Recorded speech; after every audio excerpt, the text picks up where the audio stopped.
बहुत तकलीफ से उसकी रूह निकलेगी। ये चीज सिर्फ हुजूर ही बता सकते हैं अल्लाह की मखलूक में, क्योंकि मरने वाला तो बता नहीं सकता, क्योंकि मरने वाले से मौत से पहले, तकलीफ मुसल्लत करने से पहले अल्लाह उसकी जबान से, हाथ और पैर से ताकत छीन लेता है। अगर उसके पैरों में ताकत हो तो वो पैर ऐसे रगड़ेगा कि आपको तरस आएगा। अगर हाथ में ताकत बाकी रहे तो वो हाथ इस तरह पटकेगा कि आप परेशान हो जाएंगे। अगर मुंह में ताकत बाकी रहे तो वो इतना चिल्लाएगा कि उसकी चीख की वजह से पूरा माशरा परेशान हो जाएगा।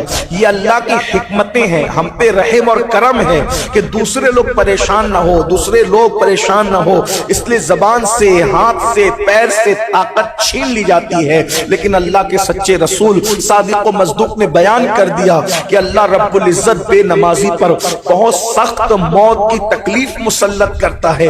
बल्कि एक बात बताऊं, यहां तक बयान किया गया, किसी पर 7 जमीन और 7 आसमान समेट कर उसके सीने पे रख दिए जाएं तो उतनी तकलीफ नहीं होती जितनी तकलीफ मौत के वक्त सीने के दबते वक्त होती है। इंसान जब मरने लगता है तो कैफियत ये होती है कि वो नाक से नहीं बल्कि सुई की नाके से सांस ले रहा है। फकीह अबुल समरकंदी ने जो मौत का नक्शा खींचा है, जरा उठा करके उसको किताबों में पढ़ो भाइयों। कब तक इंटरनेट के जंगल में गुम रहोगे, कब तक फिल्म और सीरियल देखते रहोगे। अल्लाह अकबर, जिस घाटी से गुजरना है जिसे मौत की घाटी कहते हैं, मेरे भाइयों, बदकार लोगों को, बेनमाजी लोगों को, जानियों को, फासिकों फाजिरों को, काफिरों को कितनी सख्त मौत आएगी ये तो बता ही नहीं सकता। नेक लोगों की मौत सिर्फ बता दूं। जब अल्लाह ने हजरत ईसा अलैहिस्सलाम को मुर्दा जिंदा करने का मौजज़ा अता किया तो हजरत ईसा अलैहिस्सलाम अपनी माँ की कब्र पर गए और माँ से कहा, माँ, अल्लाह ने मुझे मौजज़ा दिया है मुर्दा जिंदा करने का, तुम मुझसे जुदा होकर चली गई हो, मैं चाहता हूं कि मैं तुम्हें जिंदा करूं, तुमसे मुलाकात करूं। तो माँ की रूह से आवाज आई, कब्र से आवाज आई, बेटा, अगर तुम मुझे दुनियावी जिंदगी में जिंदा करोगे तो क्या फिर उसके बाद मुझे फिर मरना पड़ेगा?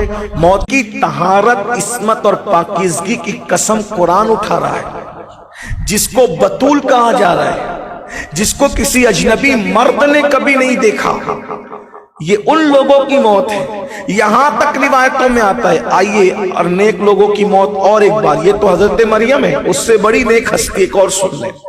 नूह अलैहिस्सलाम का एक बेटा जिनका नाम था साम बिन नूह। ये साम बिन नूह कौन है? ये नबियों के बाप है। ये जितने अंबिया पैदा हुए हैं तो ये हजरत साम इब्ने नूह की औलाद में से। ठीक, जब हजरत सैयदना ईसा अलैहिस्सलाम ने मुर्दों को जिंदा किया तो कुछ बदबख्त लोग होते हैं जिन्हें एतराज ही करना होता है। उन्होंने कहा, आप ताजी ताजी कब्रों से और चंद चंद दिन के मुर्दों को जिंदा करते, हो सकता वो मरे ही ना हो, एकदम पुरानी कब्र पर चलिए और वहां मुर्दा जिंदा कीजिए।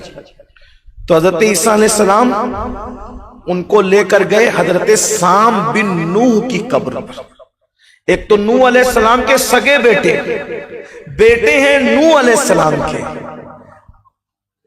बेटे हैं नूह अलैहिस्सलाम के, और बाप है सारे अंबिया की। साम बिन नूह, नाम याद रखना। नूह अलैहिस्सलाम के बाद जितने अंबिया पैदा हुए, इसलिए कि बाद में तो जो अंबिया किराम आए, हजरत इब्राहिम की औलाद में से इब्राहिम अलैहिस्सलाम खुद भी हजरत साम बिन नूह की औलाद में से, और हजरत इब्राहिम से पहले जितने अंबिया किराम आए वो भी साम बिन नूह की औलाद में से आए। ये बड़ा मंजूर नजर बेटा है हजरत नूह अलैहिस्सलाम का, साम बिन नूह। उनकी कब्र पर हजरत ईसा गए तो वो उठे और उठने के बाद कहा, क्या कयामत आ गई? कहा, हजरत कयामत नहीं आई। कहा कि भाई फिर क्यों आप लोगों ने मुझे उठाया? कहा कि अल्लाह ने मौजज़ा दिया मुर्दा जिंदा करने का तो उठाया। तो फरमाया, क्या हाल है आपका? कहा, मौत के वक्त तो जो तकलीफ हुई थी उसका दर्द अभी भी बर्दाश्त कर रहा हूं। नबी का सगा बेटा है और अंबिया का बाबा है, हम किस धुन में हैं? अगर अल्लाह रसूल की बातों पर यकीन है तो अपनी रातों का जायजा लीजिए, اپنی زبان دیکھیے، اپنی غذا دیکھیے، اپنا اٹھنا بیٹھنا دیکھیے، اپنا بھائیو یہ اللہ والے لوگ ہیں۔ اور کم سے کم جب آپ کو زندہ کیا گیا تو آپ کی موت کے بعد سے یہ زندہ کرنے تک کم و بیش 4000 سال وہ اپنی قبر میں رہے۔ تو 4000 سال کے بعد بھی وہ سکرات کے وقت کی تکلیف کو نیک لوگوں کی بات کر رہا ہوں بھائیو، تو وہ لوگ جو مال کے نشے میں زانی ہوئے ہیں ان کا کیا ہوا؟ جو کبھی مسجد جاتے ہی نہیں، پوری زندگی جنہوں نے فجر کی نماز میں کبھی مسجد کو دیکھا ہی نہیں، ان کا کیا بنے گا؟ جو ہر جانے والی عورتوں پر پاپ کی نظر ڈالتے ان کا کیا بنے گا؟ جن کے پیٹ میں حرام لقمے ان کا کیا بنے گا؟ جن کی پوری زندگی غیبت کرنے میں گزر رہی ہے ان کا کیا بنے گا؟ جن کے دل میں حسد کے کتے بیٹھے ہیں ان کا کیا بنے گا؟ جو کسی کو برداشت نہیں کرتے، کسی کی ترقی برداشت نہیں کرتے، فسق و فجور میں مبتلا ان کا کیا بنے گا؟ بھائیو یہ بہت نازک منزل ہے، دین کوئی کھیل تماشا نہیں ہے۔ میں آپ کو کوئی مایوس اور نا امید کرنے بھی نہیں آیا، لیکن ذرا غور کیجئے، تھوڑا سوچئے۔